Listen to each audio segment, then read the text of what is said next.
Bago ang lahat, habang naghihintay ng NBA Finals at video ni Banwagon, Boss Carepa, si Cooper Plug muna ang bumuhay ngayon ng NBA Draft.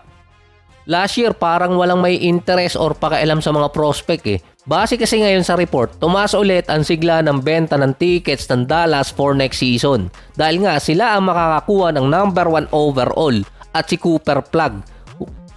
Kaya wag nang i-mess up ni Nico Harrison, baka anong gawin pa sa kanya ng mga fans. So back to basic muna. So sino nga ba si Cooper Plug at bakit ganun kalaki ang hype sa kanya ngayon?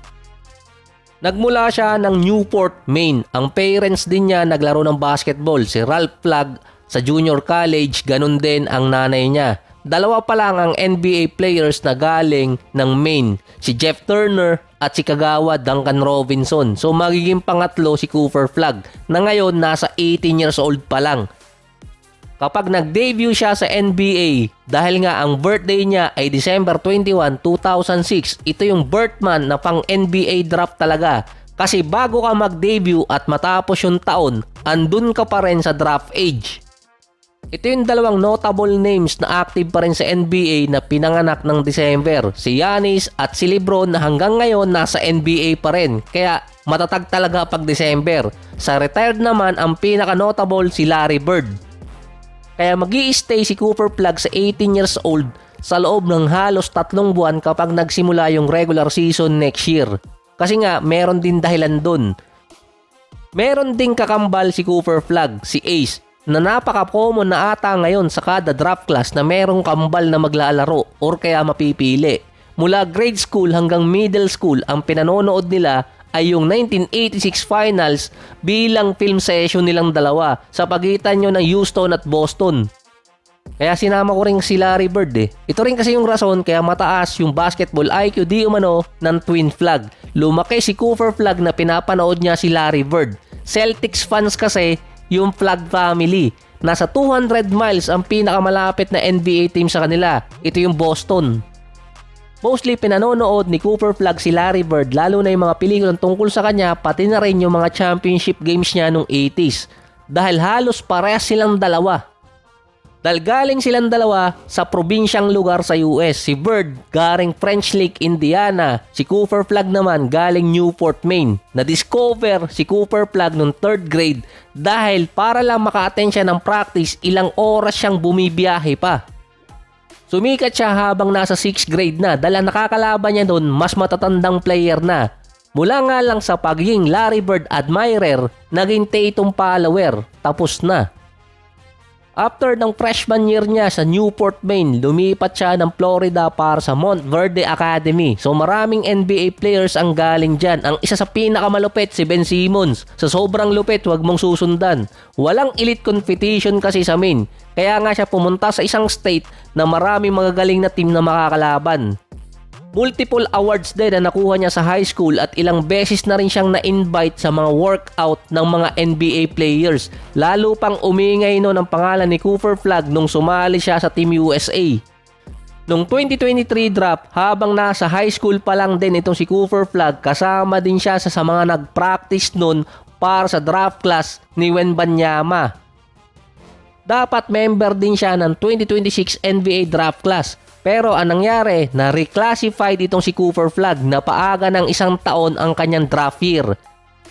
Dapat 19 years old siya papasok ng NBA. Pero dahil sa nag-reclassified itong si Cooper Plug, na-advance siya ng 1 taon. Siya din yung player na rated na number 1 sa lahat ng sports website. Dapat si Dylan Harper yung isa dun eh. Diretso agad nun sa Duke itong si Cooper Plug na syempre sila naman lagi yung nakakakuha ng big time prospect at top rank player. Bukod lang din sa Kentucky. Nag-average siya noon ng 19.7 rebounds, 4 assists, 1 steal at 1 block per game. 48 and 38% pa sa field. Nayari nga lang sa March Madness ng Houston. Debut pa lang ni Cooper Plug sa NCAA, sinabi na agad noon na maraming mga NBA teams ang magtatank para sa kanya. Kaya after ng March Madness, nag-declare agad siya sa NBA draft pero sinabing magwi-withdraw siya kung ang makakakuha ng number 1 overall ay mga teams gaya ng Jazz, Wizards or kaya Hornets. Ayaw niya maglaro dun. Kaya ang Dallas ang naka-jackpot ng number 1 overall. Nanalo pa sila di umano dahil sa toss coin. At may mga controversy pang nangyari na sinabing rig yung drop na para lang makuha ng Dallas yung number 1 at si Cooper Flagg kaya nailangan nilang i-trade si Luka papuntang Lakers. Sa malamang mayroong magsasabi sa comment section wala namang ganong rig. Hindi na kasi bago yung conspiracy theory na mga ganyan. Kung hindi ka pa pamilyar baka nasa mundo ka pa ng mga halimaw. Kahit si Shaq, binanggit na rin yun dati pa tungkol sa kanya. Kaya Orlando ang nakakuha. Kasama din si LeBron. Yung kay LeBron pa nga, pagkakasabi niya sa podcast ni Pat McAfee, biglang nangyari na hindi aksidente yung pagkakapunta niya ng Cleveland noong 2003 kahit yung kay Derrick Rose nung pagkakapunta niya sa Bulls noong 2008. Ang isa sa mga team na mababa ang rank noon para makakuha ng number 1. Si Carmelo Anthony medyo nasa mga yun sa controversy din dahil sa sinabi niya sa podcast ni Paul George. Base kay Melo, magaling naman talaga si Cooper Flagg. Wala naman siyang ginagawa nga lang sa ngayon na matindi pa. Good rebounder, magaling sa passing lane, weak side defender, pati rin on-ball defender. Totally full package talaga si Cooper Flagg based sa scouting report ni Carmelo. Ginawan din ng issue agad yung sinabi ni Melo patungkol kay Flagg na wala naman siyang sinabing masama talaga dun Ang isa kasi nung ginawa ng anggulo, bakit daw hindi masyado nabibigyan ng pansin si Ace Bailey kumpara sa hype na binibigay kay Cooper Flagg na parang magiging datingan pa nito sa NBA, Caitlin Clark. Sa NBA mock draft at scouting, si Cooper Flagg nilagay na 6'9 na mayroong 7'1 wingspan. Pero around 6'8 ang height niya pagdating ng combine. Natural position kasi ni Cooper Flagg power forward. Sa NBA, yung 6'8 mostly nasa 3 and 4 position. Depende kung anong team maglalaro at kung sinong coach. Para sa frame ni Cooper Flagg, ang pinaka-common position kasi doon number 3 para may advantage sa defense sa number 2 hanggang number 4 dahil sa speed at length. Ang isa pa sa scouting report doon, ang weakness ni Cooper Flagg, masyado pa siyang magaan para sa NBA. Kailangan niya magdagdag ng timbang. Sa Dallas pa siya mapupunta kung sakali.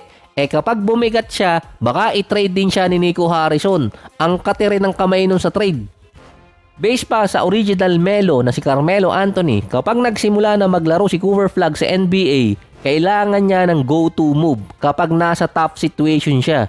In short, kailangan niya ng signature move. Nasa kanya na yung tool base kay Melo, pero kailangan niya ng isang go-to move na makakakuha siya ng puntos kapag nasa big league na siya. Base pa sa mga report ngayon, dahil ang Dallas may dalawang sentro bukod kay AD, bala kasi ng Mavericks na ilagay si Cooper Flagg sa kanyang natural na position, ang number 4. Si AD ang magiging sentro ulit. Welcome back. Kaya nga nagkaroon ng rumors sa trade dito kay Daniel Gafford. Doon kasi papasok kung anong position talaga magiging fit itong si Cooper Flagg at anong go-to move ang gagawin niya. Dahil ang malapit na position or build nitong si Cooper Flagg ay si Larry Bird, yung isa sa mga idol niya. 6'9", small forward at power forward na ang go-to move jump shot.